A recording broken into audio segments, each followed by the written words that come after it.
নমস্কার বন্ধুরা, সকলকে স্বাগত জানাই ভূতের বাসর ইউটিউব চ্যানেলে। আজকের গল্পটা একটু আলাদা ধরনের ভয়ের হতে চলেছে। আজকের গল্পের নাম ভয়ঙ্কর রাত। গল্পের লেখক হচ্ছেন দেবপ্রিয় ব্যানার্জি। এই গল্পটি আমি একটি ওয়েবসাইট থেকে পেয়েছি। গল্পটি শুনে হয়তো আপনাদের ভালো লাগবে, একটু ভয়ও লাগবে। আমি যেমনভাবে পড়বো আপনারা তেমনভাবে বুঝবেন। তাই ভালোভাবে গল্পটা অনুভব করার জন্য আপনার হেডফোনটা অবশ্যই ইউজ করবেন। হেডফোনটা ইউজ করলে আপনারা গল্পটা ভালোভাবে অনুভব করতে পারবেন, তাই হেডফোনটা অবশ্যই লাগিয়ে নেবেন। এখন আমি গল্পটা পড়তে শুরু করছি। আমার মামাতো ভাই দিল্লিতে থাকে। আমার মামাতো ভাই আমাকে প্রায় ওর বাড়িতে যাওয়ার জন্য আমন্ত্রণ জানাতো। পড়াশোনা চলাকালীন আমরা একসাথে দিল্লিতে ইউনিভার্সিটি থেকে অনার্স পাস করি। কলেজে মামাতো ভাই আর আমার ডিপার্টমেন্ট আলাদা হলেও আমাদের দুজনের বন্ধুত্ব খুবই ভালো ছিল। ভাগ্যক্রমে এখন চাকরির সুবাদে আমরা দুজনেই দিল্লিতে থাকি। তবে দিল্লিতে ওর বাড়ি থেকে আমার বাড়ির দূরত্ব অনেকটাই। মামাতো ভাই চাকরি পাওয়ার পর বিয়ে করেছে, তবে আমি এখনও বিয়ে করিনি। আমি এখন পুরোপুরি সিঙ্গেল, তবে হয়তো খুবই শীঘ্রই চার হাত এক হতে পারে। মামাতো ভাইয়ের বারবার অনুরোধের জন্য আমি অফিস থেকে 3 দিনের ছুটি নিয়ে নিলাম। আমি মামাতো ভাইকে ফোনে বললাম কাল ওদের বাড়ি যাচ্ছি। মামাতো ভাই কথাটি শুনে রীতিমতো বেশ আনন্দিত হলো। পরের দিন সকালে প্ল্যান মতো সব ঠিকঠাক করে জিনিসপত্র গুছিয়ে নিলাম। মনে করলাম সন্ধেবেলায় রওনা হোক। সেই মতো ড্রাইভারকে সব ঠিকঠাক বুঝিয়ে দিলাম। সন্ধে খাওয়া দাওয়া সেরে বেরিয়ে পড়লাম। বেরোনোর সময় মা যথারীতি সাবধানতা বাড়ি দিতে লাগলো, সাথে একটি তাবিজ দিল। আমি তো সেই দেখি অবাক। আমি বললাম, মা তুমি সেই আগের দিনের মতো রয়ে গেলে? আর সেই সব তাবিজ মাদুলি থেকে বিশ্বাস করে? এইসব জিনিসগুলো অন্ধবিশ্বাস আর কুসংস্কারকে প্রশ্রয় দেয়, আর তুমি? মা তো শুনে শটান জবাব, কেউ বিশ্বাস করুক আর না করুক আমি করি, নে তুই এটা হাতে বেঁধে নে। আর কি যায়, যথারীতি মায়ের হুকুম মেনে মাদুলিটা হাতে পরে নিলাম। এবার আমি আর ড্রাইভার জীবন গাড়িতে উঠে পড়লাম। ঘড়িতে তখন রাত 8টা বাজে। শহরের কোলাহল থেকে অনেক দূরে চলে এসেছি। এমনিতে অমাবস্যার রাত, চারিদিকে গাঢ় নিকেশ কালো অন্ধকার। গাড়ির হেডলাইটের রাস্তার ধারে দাঁড়িয়ে থাকা গাছগুলো দেখতে পাওয়া যাচ্ছে। ড্রাইভারের পাশে সিটে আমি উঠেছিলাম। পুরো গাড়িটায় আমি আর জীবন ছাড়া আর কেউ নেই। মাঝে মাঝে ওর সাথে কথা হচ্ছে আর গাড়ি 100 থেকে 120 কিমি বেগে ছুটে চলছে। ঠিক এমন সময় আমার ফোনটা বেজে উঠল। আমি পকেট থেকে ফোনটা বার করে দেখলাম মা ফোন করেছে। আমি ফোনটা রিসিভ করলাম। হ্যালো বলতে মা জিজ্ঞেস করলো, একা যেতে কোনো অসুবিধা হচ্ছে না তো তোর? আমি বললাম, আরে না, কোনো অসুবিধা হচ্ছে না, তুমি চিন্তা করো না, আমি পৌঁছে তোমাকে ফোন করবো। এটা বলে আমি ফোনটা রেখে দিলাম। জীবন কিছুক্ষণ পর গান চালালো। গানটা আমার খুব পছন্দের। গান শুনতে শুনতে কখন যে চোখে ঘুম এসেছিল আমি জানি না। হঠাৎ করে জীবন এমনভাবে গাড়িটা ব্রেক মারলো যেন পুরো গাড়িটা উল্টে যাওয়ার জোগাড়। আমি জীবনকে একদম মুখ দিলাম। এটা কি জীবন, এত জোরে কখনো গাড়ি ব্রেক মারে? জীবন বলল, আমার দোষ না স্যার, ওনার দোষ, ওনার জন্য সবকিছু।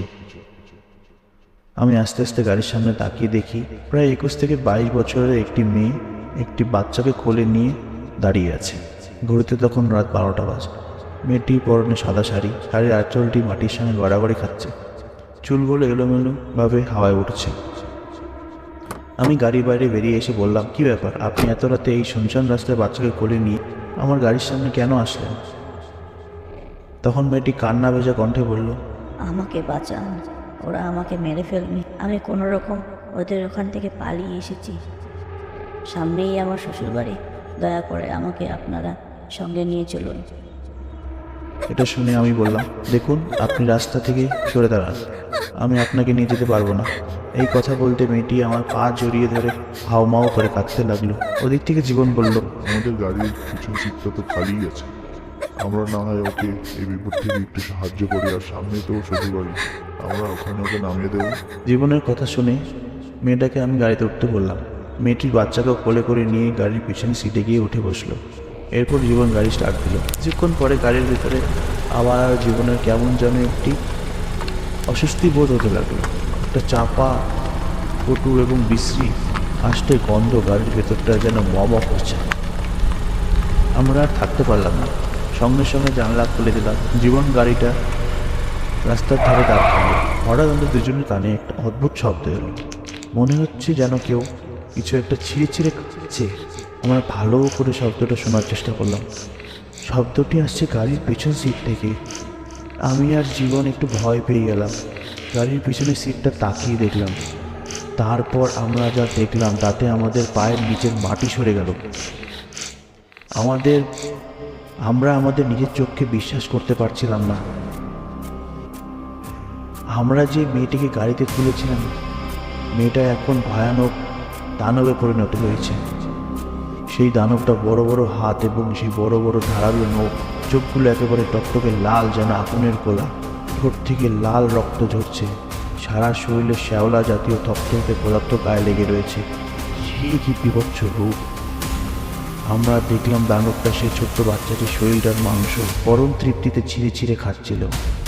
দৃশ্যটা এতই ভয়ানক সেটা বলে বোঝানো যাবে না। এই দৃশ্যটি দেখে আমরা প্রচণ্ড ঘামতে শুরু করলাম। আমাদের গলা যেন কোনো আওয়াজ বেরোচ্ছিল না, হাত পা যেন অবশ হয়ে গেছে। জীবনে সব কিছু দেখে ভয়ে অজ্ঞান হয়ে গেল। আমি এতক্ষণে ছিলাম সেটা এখনো সে খেয়াল করেনি। আমি কি করবো ভেবে পাচ্ছিলাম না, আমার মাথাটি কাজ করছিল না। আমি আরেকবার দানবটার দিকে তাকালাম। এবার দানবটি লাল চোখে চোখ পড়ে যায়। এবার সে তার বিভৎস লাল জড়ানো চেহারা নিয়ে আমার দিকে তাকায়। একটু একটু করে সে আমার দিকে এগিয়ে আছে। তখন তার ঠোঁটে একটা পৈশাচিক হাসি বিরাজ করছে। যখন দানবটা আমার অনেক কাছে চলে আসে তখন আমি 2 হাত দিয়ে আমার মুখটি ঢাকলাম। ঠিক তখনই মায়ের দেওয়া তাবিজ থেকে একটি তীব্র নীল আলো চারিদিকে ছড়িয়ে পড়ল। নীল আলোর প্রভাবে দানবটি আমার থেকে অনেকটা দূরে সরে গেল। তারপর যা ঘটল তা অতি ভয়ঙ্কর। নীল আলোর প্রভাবে দানবের সারা শরীর থেকে মাংসগুলো ঝরে পড়তে শুরু করলো। দানবটি একটি প্রচণ্ড হাড় হিম করা চিৎকার করে উঠল, যেন অদৃশ্য শক্তি দানবটার শরীরটাকে কেটে টুকরো টুকরো করে ফেলতে চায়। এবার দানবটা আরো ভয়ঙ্কর চিৎকার করে উঠল।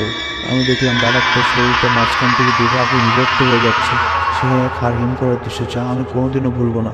এরপর দানবের সারা শরীরে আগুনে পুড়ে ছাই হয়ে গিয়ে ধুলোর মতো বাতাসে মিশে গেল। ঘটনাটা ঘটার পর যে ঘুমিয়ে পড়েছিলাম বুঝতেই পারিনি ঘুমটা ভাঙল জীবনের কণ্ঠস্বরে। জীবন বলল, স্যার উঠে পড়ুন, সকাল হয়ে গেছে। আমি বাইরে সূর্য প্রথম কিরণ চারিদিকে আলোকিত করে তুলেছে। ঘুম থেকে উঠে জীবনকে কালকের সেই দানবটার কথা জিজ্ঞেস করলাম। আমি বললাম, তুমি তখন অজ্ঞান হয়ে গিয়েছিলে, তার ঠিক পরে আমিও অজ্ঞান হয়ে গেছিলাম। তাই কালকে ঘটনাটার ব্যাপারে আর কিছুই মনে নেই। কালকে রাতে বাদবাকি ঘটনাটা আমি আর জীবনকে বললাম না। সকাল 7টা নাগাদ আমি আমার মামাতো ভাই বাড়ি পৌঁছে গেলাম। মামাতো ভাই আমাকে দেখে জিজ্ঞেস করলো, কিন্তু কাল রাতে আমার এখানে আসার কথা ছিল, তোর আসতে তো দেরি হলো কেন? তখন আমি আর জীবন কালকে রাতের ঘটনাটা সব খুলে বললাম।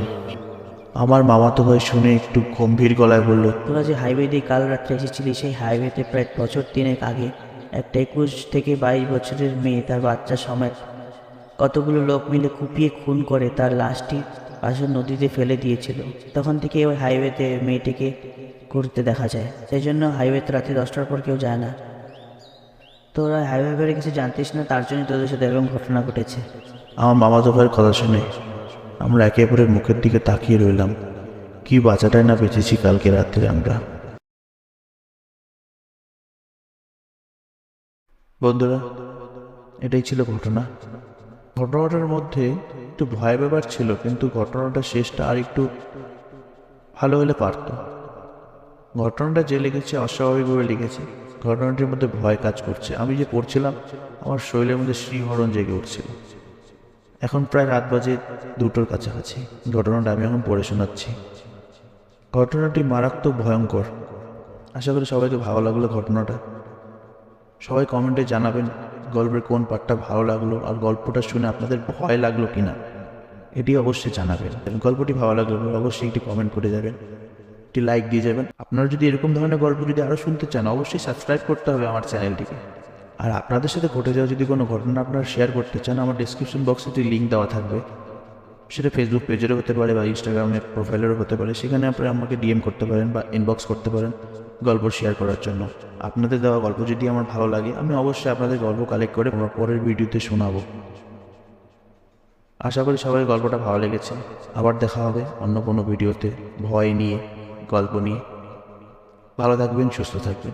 টাটা।